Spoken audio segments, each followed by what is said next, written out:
भगवत दर्शन उसी को प्राप्त होते हैं जिसकी भगवत दर्शन की प्रबल उत्कंठा के लिए 4 बातें जीवन में आ जाएं। पहला, नित्य निरंतर नाम जप रसिकों के संग से। शर्त है रसिकों के संग, भजन न होई संग बिन। हे मनमानी नहीं होता, रसिकों के संग से भजन की वृत्ति। प्रमाणित भजन होना चाहिए, आचार्य परंपरा, गुरु परंपरा से। दूसरा, भगवद विग्रह को साक्षात भगवान का स्वरूप मानना। जैसे कुछ ऐसे भाव वाले लोग हैं कि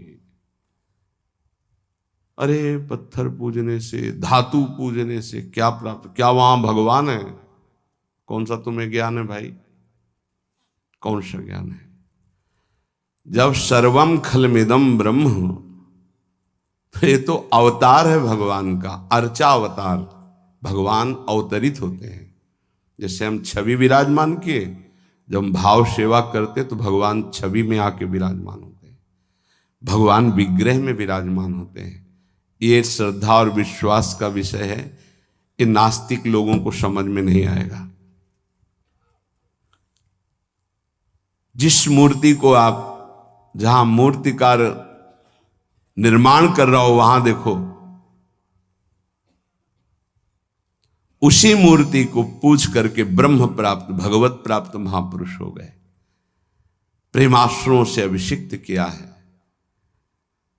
ये बाहर वालों की ऐसों की बातें न सुने, नहीं तो जो छोटी श्रद्धा वाले लोग होते हैं उनकी श्रद्धा नष्ट हो जाती है। अरे क्या है, ऐसे से ऐसा ना वो बोलते हैं, ना वो खाते हैं, ना देखते हैं, और ऐसे विराजमान। आपको क्या पता है आपका भाव है क्या? आप जानते नहीं हो। भाव आ जाएगा तो साथ चलते हैं, बोलते हैं, खाते हैं, देखते हैं। भाव का खेल।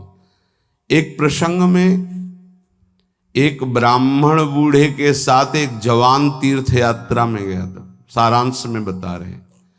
ब्राह्मण तीर्थ यात्रा का इच्छुक हुआ, पर उसको लगा कि मेरे बेटे तो हैं, पर धनी होने के कारण वो विलासिता में युक्त हैं, मेरे साथ तो चलेंगे नहीं। अगर कोई जवान आदमी मिल जाए, मुझे तीर्थ यात्रा करवाए, उसे कुछ भेंट पूजा दे देंगे। तो एक गरीब ब्राह्मण का जवान लड़का था, बात की तो उसने कहा हमारा भी सौभाग्य होगा कि तीर्थ यात्रा होगी और आप हमारे पिता तुल्य, आपकी सेवा होगी। समस्त तीर्थों में भ्रमण कराया। जब वृंदावन आए तो बहुत सेवा उसने की। उसका मन बहुत प्रसन्न हो गया। धनी का वृद्ध था तो गोपाल जी के दर्शन कर रहा था। उसने कहा वृंदावन को साक्षी करके, गोपाल जी महाराज सामने हैं, मैं बहुत प्रसन्न हुआ तुम्हारे ऊपर, तुमने इतनी सेवा की। एक बेटी ब्याह योग्य है, मैं तुम्हें ब्याह करवा दूंगा अपनी बेटी से। तो कहा देखो हमने तो नहीं कहा, तुमने कहा है ना, इस बात को ध्यान रखना, वहां जाके भूल मत जाना। ऐसा ही हुआ। सारांश में बताया। वो जब गांव पहुंचा तो वृद्ध की हिम्मत नहीं हुई अपने धनी बेटों से कह दे कि बहन का ब्याह उस गरीब के साथ कर दो। काफी दिन हो गए, कोई चर्चा नहीं, तो ब्याह की बात थी। उस गरीब ब्राह्मण ने जाके कहा बूढ़े ब्राह्मण से कि आपने कहा था भगवान के सामने कि अपनी बेटी का ब्याह तुम्हारे साथ कर देंगे। तो जवान बेटों के भय से उसने कहा मुझे याद नहीं ऐसा कुछ। भाई याद नहीं? तुमने भगवान के सामने कहा था। और कह रहे हो याद नहीं? तो बेटों ने कहा कि चलो भागो यहां से। भगवान के सामने का बुलाओ, भगवान को अगर साक्षी दे देंगे तो हम बहन का ब्याह कर देंगे। बोले पक्का? तो उनको पता था कि मूर्ति कोई बोलती थोड़ी, चलती थोड़ी। तो उनका हाँ पक्का। बोले पंचों के बीच में बोल दो। पहले गांव में पंचायत होती थी पिंड छुटाने के लिए कि अतरे दिन ये परेशान करेगा। तो उन्होंने कहा पंचों के सामने यदि ठाकुर जी आके गवाही दे दे तो ब्याह करवा देंगे। ओ गरीब आदमी जो कुछ था बेचा, फिर वृंदावन आया, ठाकुर जी गोपाल जी से कहा कि महाराज आपके सामने हमारे ब्याह की बात कही थी इस वृद्ध ब्राह्मण ने, आपको गवाही देना पड़ेगा तब हमारा ब्याह होगा। हाँ, कौन सुने। समय हुआ, ठाकुर जी का शयन भोग लगा, पट बंद हो गए, वो बैठे ही रहे बाहर। वाह गोपाल जी महाराज, आप जब बोलोगे तभी हमारा ब्याह होगा और हम तभी यहां से जाएंगे जब आपको साक्षी दे। सब चले गए थे वो अकेले, उसको विश्वास था भगवान है। अंदर से आवाज आई, मूर्ति कहीं चलती है क्या कि चलकर साक्षी दे। बोले महाराज मूर्ति बोलती थोड़ी है, आपने बोला ना तो आओ निकल के बाहर। अब उनके लिए कोई पर्दा है क्या? ललित त्रिभंगी वैसे।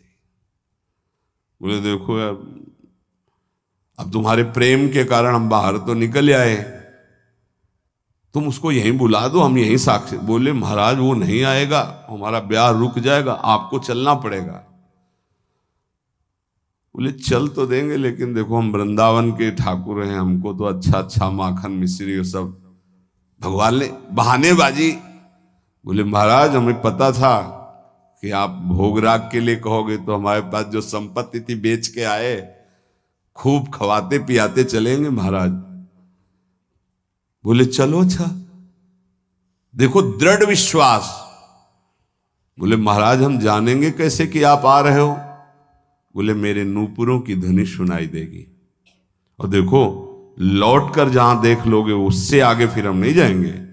ठीक है महाराज, जब भोग लगाने का समय आएगा तो हम बोल देंगे, तब तुम हमारा भोग लगाना, और जब हम चलेंगे तो लौट कर पीछे नहीं देखोगे। ठीक है महाराज।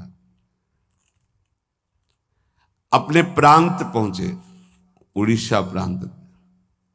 गांव जब नजदीक रह गया तो सोचा मुड़ के तो देखे, केवल पायले धुनी है, ठाकुर जी भी है। मुड़ के देखा तो श्याम घन साक्षात प्रभु। प्रभु ने कहा देखो तुमने वादा तोड़ दिया, अब हम यहां से नहीं जाएंगे। बोले महाराज अब तो कोई बात नहीं। गांव में दौड़ के गया, गोपाल जी आए, प्रभु आए साक्षी देने के लिए मेरे ब्याह के लिए। पूरा नगर दौड़ पड़ा, पंचायत के सब ने देखा प्रभु विराजमान।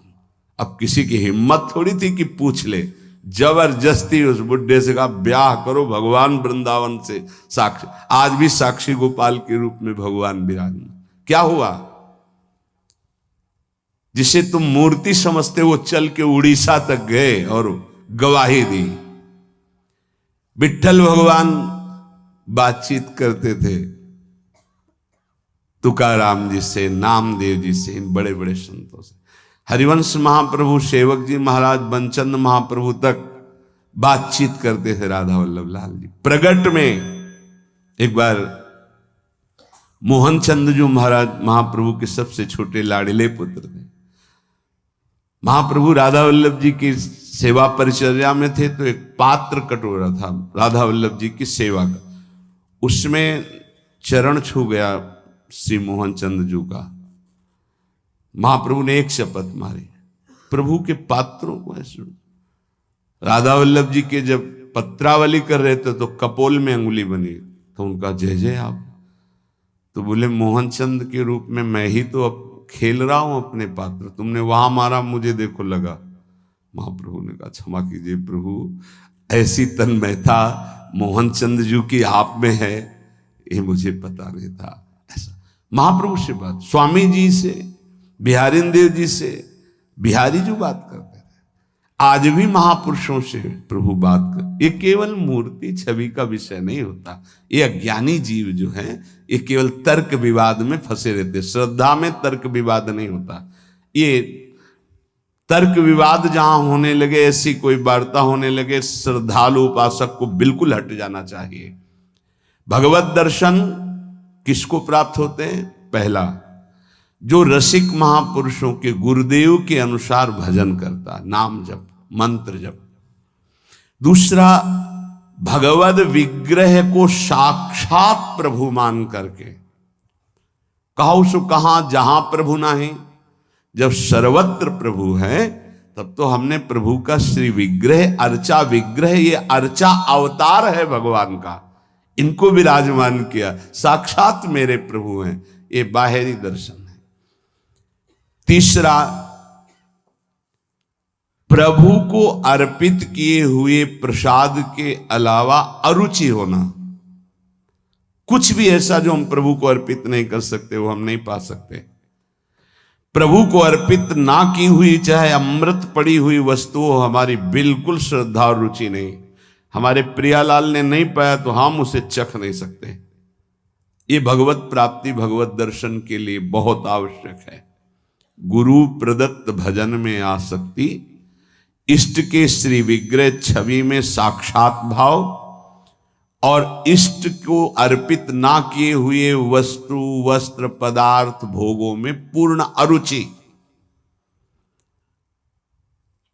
कई बार हमने ऐसे संतों को देखा जो अमनिया जैसे, पा लीजिए, नहीं अमनिया है ना, हम अपने ठाकुर को भोग लगा के पाएंगे, या आप अपनी श्री जी को भोग लगा दीजिए तो पालेंगे, अन्यथा नहीं। अमनिया नहीं, अमनिया माला, पत्र, पुष्प, सुगंधित कुछ भी नहीं। हमारा जीवन प्रसादी हो जाना चाहिए। ये बहुत ध्यान से अपनी दिनचर्या में देखिए कि कभी अमनिया मत पाइए। चौथा, सहनशील। ये बहुत आवश्यक है। बहुत सहनशील उपासक को होना चाहिए। जितना सहोगे उतनी भक्ति प्रकाशित होगी। सहत सहत बाढ़े भगति, गृह तनु गुरु हितगार। गुरुदेव को समर्पित जीवन और सहनशीलता, निश्चित भगवत दर्शन। चार बातों से निश्चित भगवत दर्शन हो जाता है। ये बहुत खास बात है जिसको धारण करना बहुत कठिन है, पर गुरु कृपा पात्र बहुत सरल ढंग से इसे निर्वाह कर ले जाता है। क्या? किसी से मतलब नहीं। इस मार्ग के उपासक किसी से मतलब नहीं। पहले तो कहा पीछे वाले में कि जो विषयी पुरुषों का समूह है उनके संग से भयभीत रहे, कभी संग न करे।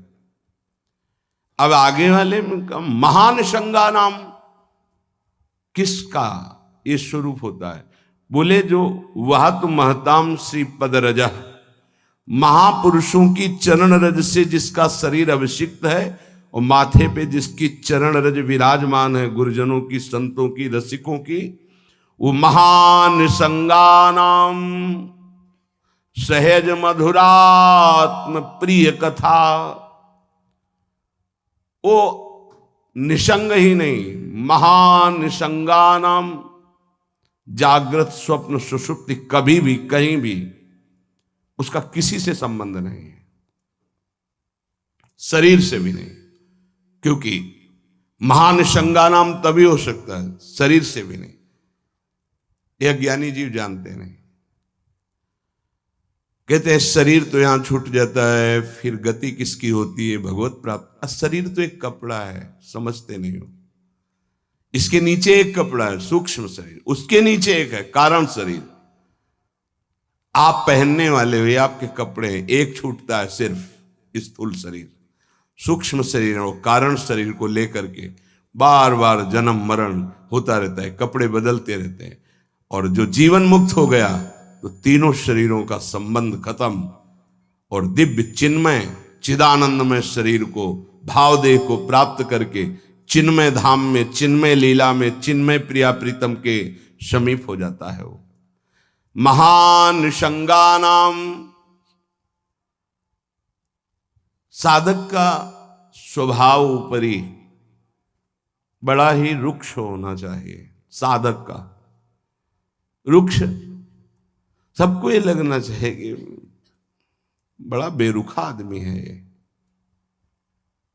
बच जाओगे। गोस्वामी जी ने भी लिखा है, गिरा अरथ जल बीच सम, कहियत भिन्न न भिन्न, बंदों सीता राम पद, जिन्हि परम प्रिय खिन्न। खिन्न मानसा, किसी से कोई संबंध नहीं। कोई बात करे तो उदासीन होकर बात करे, उसको रस ना मिल पावे, उसको प्रियता समझ में ना पावे। साधक की बात कह रहा हूं, आगे चल के तो सब जीवन शो प्रीति रीति निभात आपनी, वो स्थिति आ जाती है। पर साधक को चाहिए वो अपना बाहरी स्वभाव उदासीन रखे, खिन्न रखे। ये हर समय भौं चढ़ा के बात करते हैं, इनका तो कोई प्रेमवादी से लगना चाहिए।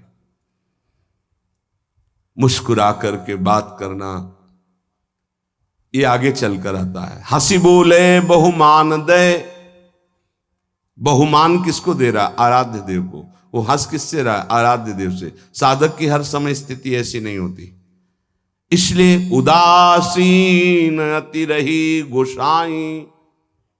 पूज्य श्री गोस्वामी जी महाराज कहते हैं साधक को उदासीन रहना चाहिए, बाहर से गंभीर, हंसी मजाक बातचीत गंभीर।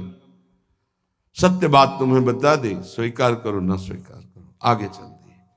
उदासीनता, गंभीरता, खिन्नता ये साधक के स्वभाव में होनी चाहिए। बहुत मिलनुआ स्वभाव, हंसकर बात करना, ये आगे चलकर, अभी नहीं। उसको दबाओ उस वृत्ति को।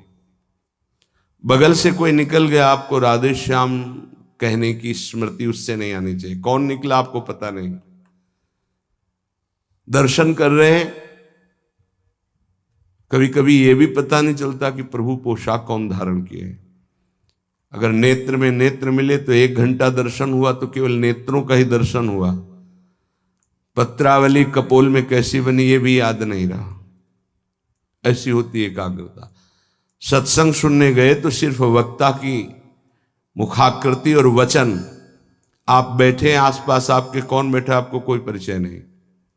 ऐसी महानिसंगता उपासक को चाहिए। ये कब आती है? जैसे जड़ भरत जी रहुगण को कहा कि महापुरुषों की चरण रज से अभिषिक्त होने पर ही ये ब्रह्मबोध होता है। प्रहलाद जी ने कहा निष्किंचना नाम न वृणीत यावत, जब तक निष्किंचन महापुरुषों की चरण रज नहीं लगेगी तब तक ऐसी निष्ठा नहीं होती जैसी मेरी है। शिरो में शोल्लासम बहत महताम सी पद रजा, ये महत पद रज कहां मिलेगी? हर कण वृंदावन का ये महापुरुषों की चरण रज, प्रियाजू की चरण रज महापुरुषों के आंसुओं से भींगा हुआ है। जहां की भी रज मिले उसे अपने धरोहर के रूप में, संपत्ति के रूप में, जैसे बहुत बड़ी क्या धरोहर, ये प्रिया प्रीतम की संपत्ति, प्रेम संपत्ति प्रदान करने वाली, इसे आप लगाओगे तो आप सुरक्षित हो जाओगे। ये कवच है। कई बार शास्त्रों बारे चर्चा हुई है, पर बड़े भाग्यशाली साधक उपासक उपासिका होंगी जो इस बात को स्वीकार किए हैं कि रोज स्नान के बाद शरीर में रज लगाते हैं। ना करते हो तो फिर सुन लो, तुम्हारे हृदय को ये विकार तब तक जलाएंगे जब तक प्रेम रस के योग्य नहीं हो जाएगा। उस जलन को सहने के लिए ये सद्य वशीकरण चूर्ण मनंत शक्तिम तम राधिका चरण रेणु मनुष्य मरामी, ये श्री जी की चरण रज है जो आपको संभालेगी, कवच का काम करेगी। आपके शरीर में चरण रज लगी रहनी चाहिए। बिल्कुल मान लीजिए, अगर ये मान लोगे तो बहुत बड़ी वस्तु आपको प्राप्त होगी। शरीर में वृंदावन की रज लगी है, शरीर छूट जाए तो भगवत प्राप्ति हो जाएगी। मान लीजिए, बहुत बड़ी बात है। धन्य है वो उपासक जो रजोपसेवी है, रज लगाते हैं। एक ब्रजवासी आए, उन्होंने प्रश्न किया कि आपके जुगल उपासना में तो काली बिंदी लगती है, आप क्यों नहीं लगाते हैं? श्री कहते हैं उसे, काली बिंदी और सिंदूर की बिंदी। पूज्य श्री सदगुरुदेव भगवान ने आदेश किया, त्रिपुंड लगाते थे जब शरणागति का, कि हम आचार्य आज्ञा से चलते हैं। आचार्य ने पत्र में लिखा था, वृंदावन रजोप सेवी जोरी सुमिरन बाचनो, वृंदावन नित्य विहार चंदन लेनो। तो रजोप सेवी जोरी है तो रज का तिलक है, और बिहार चंदन जो प्रसादी है वो ये लगा है। बस वो कोई वृंदावन की वस्तु नहीं है जो काली टिक्की है, ये वृंदावन की रज और वृंदावनेश्वरी का प्रसादी चंदन, इसके सिवा। तो ब्रह्मा जी भी आकर कहें तो हमारी समझ में नहीं आएगा, क्योंकि गुरु के वाक्य के आगे किसी का नहीं। वृंदावन रज रानी, वृंदावन वृंदावनेश्वरी, इनमें हमारी अनन्य आसक्ति हो जाए। जो लगाते हैं उनको प्रणाम है, पर हमारी गुरु आज्ञा है।